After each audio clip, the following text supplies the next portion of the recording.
Hi, my name is Liz. I'm one of the paralegals here at Tsang and Associates, and today I will be watching the Tijuana vlog videos and giving a little feedback and behind the scenes of this whole trip at Tijuana. This video celebrates a new personal record for the firm. We helped somebody with a green card that left the US for over 9 years, have been rejected by 3 different consulates, SB1 visas 3 times, and allowed them to enter. The previous record was 6 years. It was nearly impossible then. This case is completely impossible, but we did it, and we're gonna show you how. Let's go.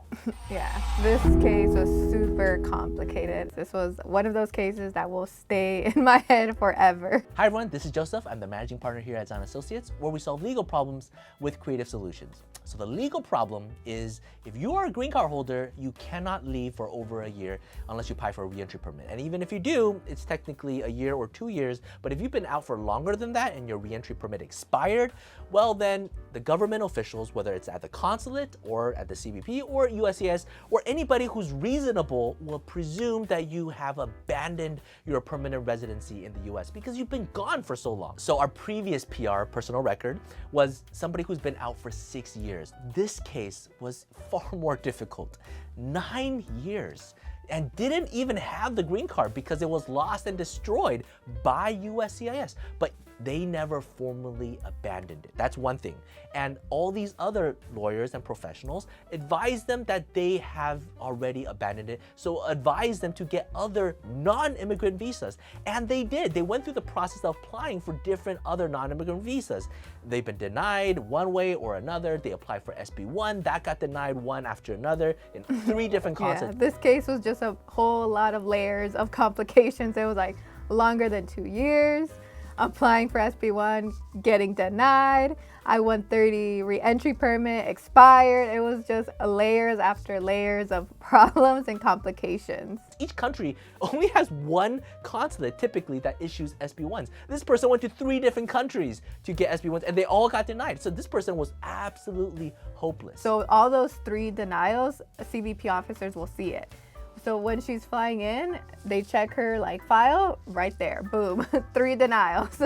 It's like red flags all over the place. But we took that negative fact pattern and spun it around. That's what lawyers are trained to do, baby. If there's a negative fact, don't dismiss it outright. Think really hard about it, and maybe there's a way to spin it to be in your favor. Let's look at this case. Been denied SB1 3 times, been advised by countless legal professionals that their green card has been abandoned. They applied for different types of visas, all rejected. What does that show us? This person did not lose faith, did not lose hope, continued to want to get back into the US in the past 9 years and have been rejected again and again and again. One of the reasons why I love working with Joseph is that he always manages to find the solution so easily. He doesn't see all the complications.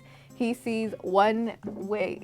He sees a straight line of this could be done. And so the client flew to Mexico. We met them. We met the family. We all went in together. We met with the officer. Not 1, not 2, not 3, but 5 immigration officers gathered around for over an hour reviewing the case. And then the 5 officers, in a unanimous decision, decided that this person was eligible to re-enter the US. He makes it seem very oh yeah, they went to Mexico and they reviewed her case and they voted, they approved it. It's much more than how he is expressing it on film. We were able to demonstrate and prove with substantial evidence, beyond a reasonable doubt, in my opinion, that the client did not abandon the residency because of all the things that they had. And the officers were able to believe it. They were able to question them. I served as a translator and they got in. And that is our success rate. Yeah, I'll never forget this just because even as they were traveling, the doctor's luggage got lost. So he had to go back, get that luggage. We had to help them. We had to call the airports for them, making sure their bag was on their way. So during this whole video, Joseph just made everything seem oh, this is easy peasy. But like I mentioned, it's a lot more than just easy peasy, lemon squeezy. It's actually a whole team behind this, making sure she had a smooth flight, making sure she was, having good food, she didn't get sick. make sure she had a good hotel to stay in, rested, you know, seeing her the next day early morning. So it's a very long day for us. But we do it because we care for the client. We want to give them that assurance. Like, we're going to go with you into Mexico City and we're going to bring you into the US safely.